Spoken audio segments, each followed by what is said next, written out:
জান্নাতের মালিক বানায় দেবেন কতটুকু পরিমাণ ইমানের বিনিময়। বলা হয় ইমানের কত দাম, ইমানের কত মূল্য, কতটুকু পরিমাণ ইমান নিয়েও যে ব্যক্তি জান্নাতের মধ্যে যাবে, বলা হয় তার জান্নাত কতটুকু হবে। এই দুনিয়ার মতো 10টা দুনিয়ার মতো একটা জান্নাত আল্লাহ রাব্বুল আলামিন তার জন্য আল্লাহ তাআলা বিদ্যমান রেখে দিয়েছেন। এই জন্য ইমানের দাম আছে না নাই? ইমানের দাম অনেক বড় দাম। এই জন্য আজকে পৃথিবীর মধ্যে ইহুদি খ্রিস্টানরা আজকে মুসলমানদের আমলের উপর আঘাত করে না, তারা ইমানের উপর আঘাত করে। দেখে মুসলমান যখন ইমানের উপর আঘাত করার পর মুসলমান যখন ফুসকে ওঠে, তখন ইহুদি খ্রিস্টানরা বোঝে না মুসলমান ওদের ইমান এখনো তাজা আছে, ওরা মোটামুটি একটা ধারণা হয়। আর যখন ইমানের উপর আঘাত করার পর দেখেছে না মুসলমান ওদের কোনোই নাই, তখন দেখে বোঝে না ওসব মুসলমানরা নামে মুসলমান, ওদের কোনো দুনিয়ায় কোনো কাজে আসবে না। এই জন্য মুসলমান সর্ব অবস্থায় আমাদের চেতনা থাকতে হবে। প্রয়োজনে শরীরের উপর আঘাত করবি সহ্য করা হবে, কিন্তু ইমানের উপর আঘাত করবি কখনো সহ্য করা হবে না। ঠিক কিনা বলেন? জন্ম হয় না হয় জমি জাতি নিয়ে। ভাই ভাইয়ের মধ্যে যত দ্বন্দ্ব দেখবেন এই পৃথিবীর মধ্যে, সমস্ত দ্বন্দ্ব বিদ্বন্দ্ব দেখবেন এটা মানুষের দুনিয়ার বিষয়কে নিয়ে, আল্লাহ তাআলার বিষয়কে নিয়ে না। এমন কখনো দেখছেন নাকি এক ভাই নামাজ পড়ে না বলে আর এক ভাইয়ের সঙ্গে বিশাল ধুমজাল বাঁধাইছে? এরকম হয়েছে নাকি সমাজের মধ্যে? যে আমার বাপ নামাজ পড়ে না বলে বিশাল দ্বন্দ্ব হয়েছে এলাকার মধ্যে, হয়েছে? দুই দল দলাদলি হয়ে গেছে, হয় না?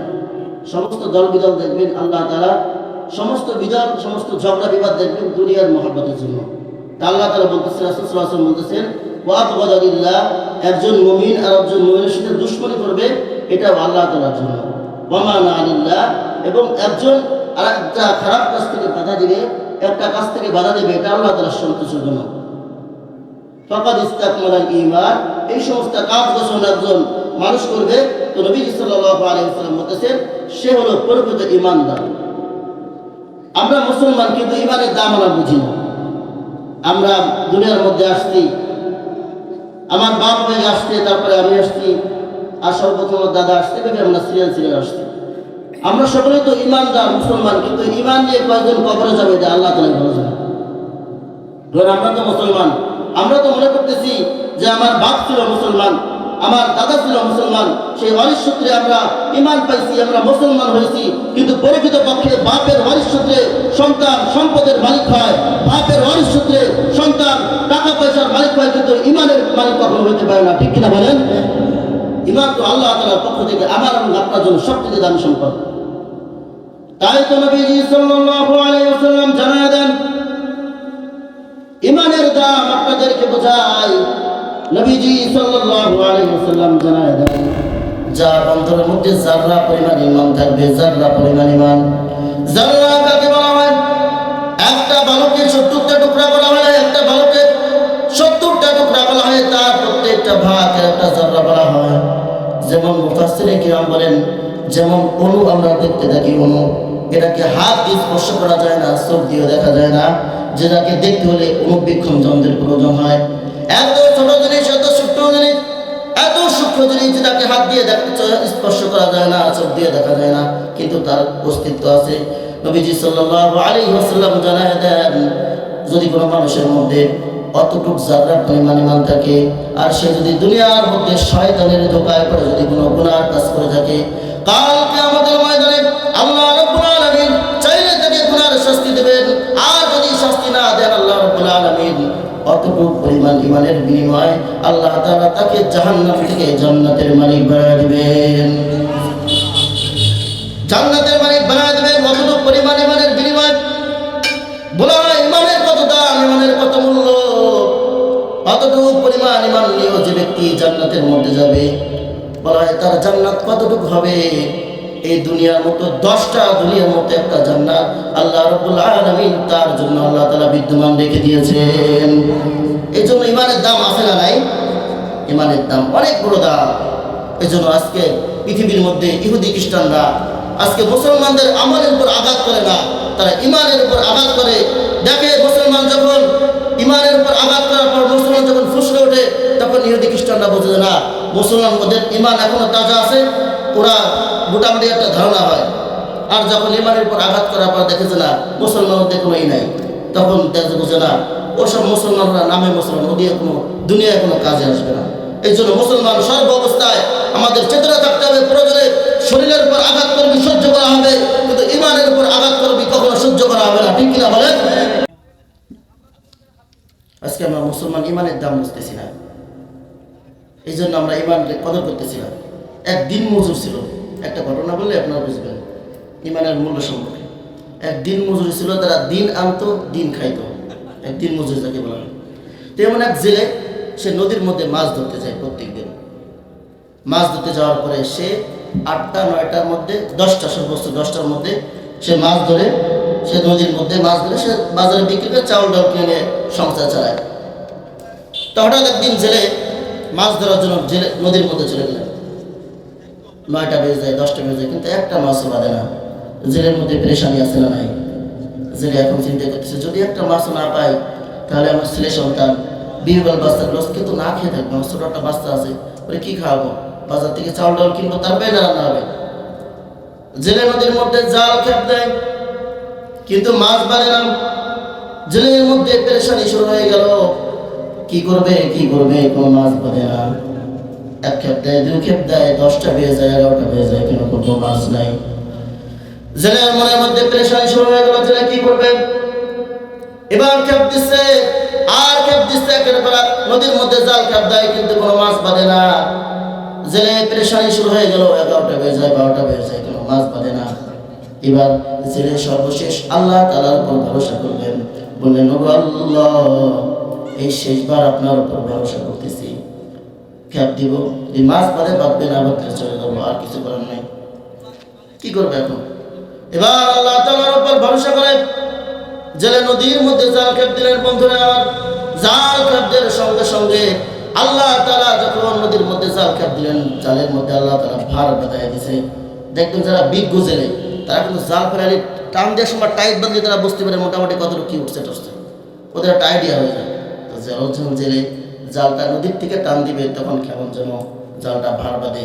এবার জেলে মনে মনে খুশি হয়ে গেছে, যাক আল্লাহ তাআলা এত সময় দেয় নাই, কিন্তু আজকে এমন একটা দিছে যে ও 10-15 দিন বসে খাওয়া যাবে, এত ভার বাঁধতেছে। জেলে এবার অনেক বড় আশা নিয়ে জালটাকে টানা শুরু করলো। টানতে টানতে হঠাৎ যখন জালটা এরকম ভাবে পানি থেকে ডাঙার উপর আসলো, দেখে যে কোথায় কি মাছ, এই বড় একটা পাথর। মাছ কোথায়? এত বড় একটা পাথর। জেলে গায়ে কি খাই না, আল্লাহ তাআলা দেই নেই একবার, তো লাস্টের দিকে তো এই বড় পাথর দিয়ে দেখিয়ে দেবো। জেলে এখন চিন্তা করতেছে কি করার, যেহেতু আল্লাহ তাআলা দিয়ে খুশি, আমি জেলে নিয়ে খুশি। এবার জেলে কি করলেন? পাথরটাকে মাথার উপর উঠাইলেন, জালটাকে কাঁধের উপর বাঁধাইয়া জেলে বাড়ির দিকে রওনা হয়ে গেলেন। আর মনে মনে ভাবলেন, যেহেতু আল্লাহ তাআলা দিয়ে খুশি, আমি জেলেও নিয়ে খুশি। এবার জেলে এবার পাথরটা নিয়ে বাড়ির মধ্যে গেছে, এখন কি করবে? বউ কয়েকো মাছকো বাজার কাটবো, কি বউ আজকে বাজার কাট পাইনি, এই পাথর আছে, তো এই পাথর দিয়ে এখন কি করবো? ও ফেলাই চেষ্টা, খালি গেলে বই অংশ কষ্ট হলে কি করবো, পাইছি নিয়ে আসছি নদীর মধ্যে, কি করবা? আগের সময় দেখবেন দরজায় ওঠার সময় একটা উটা ব্যবহার করতাম না, গোপালগঞ্জের ভাষায় বলে উটা, ওই দরজা ওঠার সময় পাথরটা দিয়ে রাখছে। পাথর দেওয়ার পরে হঠাৎ একদিন ওই রাস্তা দিয়ে একজন জৌহরি যাচ্ছে। জৌহরি কাকে বলা হয়? যে স্বর্ণ, হীরা, মণিমুক্তা, জৌহরি, দামি দামি পাথরের ব্যবসা করে। ওই জৌহরি হঠাৎ ওই বাড়ির পাশ দিয়ে যাচ্ছিলেন, তো যাওয়ার পথে হঠাৎ জৌহরি দেখলেন যে ওইখানে একটা পাথর ধোয়া। এবার জৌহরি বাড়িওয়ালাকে ডাক দিলেন, এই বাড়িওয়ালাকে, এই বাড়ির মালিক আছে নাকি? এবার ঘর থেকে জেলে বের হয়ে এসে বলতেছেন, আমি হলাম জেলে, আমি হলাম এই ঘরের মালিক। বলতেছে, ও জেলে, তুমি কি তোমার পাথর আমার কাছে বিক্রয় করবা নাকি? বলে, তুমি আমার সাথে মস্কারি করবে? তুমি হলো দামি একজন ব্যবসায়ী, সুট টাইপের আছে, তুমি কিংবা দামি দামি হীরা মণিমুক্তা স্বর্ণ গহনা, তুমি আমার ময়লা পাথর দিক নজর করছো, মজা করো? এই না, মজা করতেছি না, সত্যি করে কসম করে বলতেছি, তোমার পাথরটা আমার কাছে বিক্রয় করবা নাকি? না, বিক্রয় করবো না, মজা করো, যাও তুমি, এমনি খাবার না খেয়ে আসছি সারাদিন। তো এরকম করার পরে হঠাৎ জৌহরি অনেক কাকুতি মিনতি করছে, ও জেলে, তোমার পাথরটা আমার কাছে বিক্রয় করো, খেয়াল দিয়ে বুঝছেন। জৌহরি অনেক কাকুতি মিনতি করার পরে জেলের মনটা নরম হয়েছে। জেলে বলতেছে, বুঝতে তুমি মজা করছো, তারপরও তুমি 10-5 টাকা যা দিবে দাও, ওই ময়লা পাথরের কতই বা দাম তৎকালীন সময়। এবার জৌহরি কি করলেন, ওই পাথরটা টাকা 10-15 টাকা দিয়ে পাথরটাকে বস্তার মধ্যে ভরে আর ডাক দিয়ে বলে, ও জেলে, তুমি তো জানো না তুমি তো জানো না এই পাথরের কত মূল্য। ও জেলে, তুমি যদি পাথরের দাম জানতা, আমার সমস্ত সম্পদ, লক্ষ লক্ষ কোটি কোটি টাকার সম্পদ, সব সম্পদ যদি তোমাকে দেওয়া লাগতো, আমি জহুরির সমস্ত সম্পদ দিয়ে তোমার ওই পাথরটাকে আমি কিনে নিতাম। তুমি তো জানো না ওই পাথরের দাম এই পৃথিবীর কোটি কোটি লক্ষ লক্ষ কোটি টাকার চাইতে বেশি দাম। জেলে বোঝে নাই, বুঝতে পারে নাই। এবার জেলে পায়ে পড়ে গেছে, ভাই পাথরটা ফেরত দেন। ফেরত দিবে নাকি? পাথরটা আর ফেরত দিবে না, সে তো কিনে ফেলছে। ও মুসলমান, আমি আপনি আমার ইমানের দাম আমরা বুঝতেছি না, কিন্তু ইহুদি খ্রিস্টানরা ঠিকই আমার ইমানের দাম বুঝে। দেখবেন ইহুদি খ্রিস্টানরা সব সময় আমাদের আমলের উপর আঘাত করে না, দেখবেন সব সময় মুসলমানদের ইমানের উপরে তারা আঘাত করে। তারা কিভাবে মুসলমানদের ইমানকে ধ্বংস করা যায়, কিভাবে মুসলমানকে বেঈমান বানানো যায়, সব সময় দেখবেন তারা সর্বদা লেগে আছে। কারণ মুসলমান তার ইমান নষ্ট করে দাও, এরপরে হাজার নামাজ কালাম পড়ুক, কোনো কাজে আসবে না তার, শুধু ইমানটা নষ্ট করে দাও। আল্লাহ তাআলা আমাদের ইমানকে পাকাপোক্ত করে, আল্লাহ তাআলা আমাদের প্রত্যেকটা যারা আলোচনা শুনলাম, আল্লাহ তাআলা সকলকে ইমানে মৃত্যু দান করুক, সকলে বলে আমিন। নামাজের জন্য প্রস্তুতি নেন। আলহামদুলিল্লাহ, আমাদের ঈশান জামাত 7:20 শুরু হবে। 7:20 অতএব এখনো যারা আমরা ঘোরাফেরা করছি, আমরা ঈশান জামাতে আমরা অংশগ্রহণ করি। যাদের ওজনেই ওজুখানা, মসজিদ সংলগ্ন ওজু আছে, ওজুখানার ব্যবস্থা আছে, ওখানে ওজু করে নিই আমরা। এবং সকলেই আমরা মসজিদে চলে আসি, জামাতের সহিত নামাজ পড়ি। জামাতের সাথে নামাজ পড়লে অনেক সৎ এবং জামাতের গুরুত্ব রয়েছে। আমরা সকলেই মসজিদে চলে যাই।